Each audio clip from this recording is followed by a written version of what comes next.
అందరికీ ముందుగా నమస్కారం. సింహుల కళ్యాణం చూతమురారండి, లక్ష్మీ నరసింహుల వైభోగం చూడగరారండి. సూర్యాపేట జిల్లా జాజిరెడ్డిగూడెం మండలంలోని అర్వపల్లి శ్రీ యోగానంద లక్ష్మీ నరసింహస్వామి ఆలయం ఒక అత్యంత ప్రసిద్ధ పుణ్యక్షేత్రం. స్వామివారి బ్రహ్మోత్సవాలు ప్రతి సంవత్సరం మాఘమాసంలో శుక్ల ఏకాదశి నుండి 15 రోజులపాటు అత్యంత వైభవంగా జరుగుతాయి. ఈ ఆలయం సుమారు 750 ఏళ్ల పురాతనమైనది. స్వామివారు పుట్టలో వెలిసిన స్వయంభూ అవతారం. ఇప్పటికీ ఆ పుట్టను మనం ఆలయంలో చూడవచ్చు. ఎవరైతే నమ్మకంతో 108 ప్రదక్షిణాలు చేస్తారో వారికి స్వామివారు స్వప్న సాక్షాత్కారమిస్తారని మా నమ్మకం. బ్రహ్మోత్సవాల్లో భాగంగా జరిగే కళ్యాణోత్సవం, రథోత్సవం మరియు పారువేట కార్యక్రమాలకు భక్తులు వేల సంఖ్యలో తరలివస్తారు. వంశపారంపర్య అర్చకుల ఆధ్వర్యంలో వైఖాన సాగమ శాస్త్రోక్తంగా జరిగే ఈ పూజలు భక్తులకు ఆధ్యాత్మిక అనుభూతిని కలిగిస్తాయి. అన్నదానాలు, సాంస్కృతిక కార్యక్రమాలతో ఈ క్షేత్రం భక్తిపారవస్యంలో మునిగిపోతుంది. ఇది కేవలం ఆలయం మాత్రమే కాదు, కోరిన కోర్కెలు తీర్చే కల్పవృక్షం. సింహుల కళ్యాణం చూతమురారండి, లక్ష్మీ నరసింహుల వైభోగం చూడగరారండి.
गोत्रोद्भवस्य विद्यासागरनामधेयस्य सकुटुम्बस्य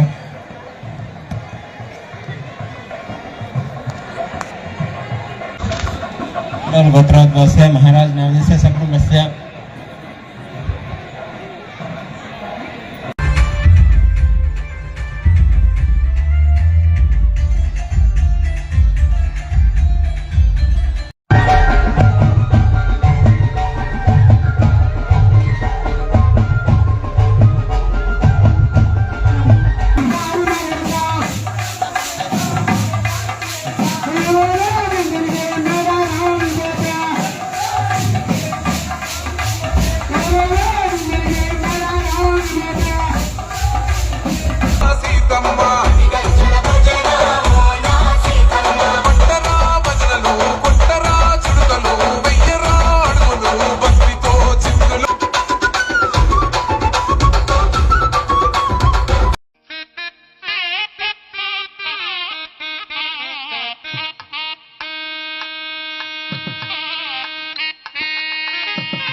24/7 చూస్తూనే ఉండండి ఎంబీకే న్యూస్. ఈ వార్తలు ఇంతటితో సమాప్తం. తిరిగి మళ్ళీ మరో న్యూస్లో కలుసుకుందాం.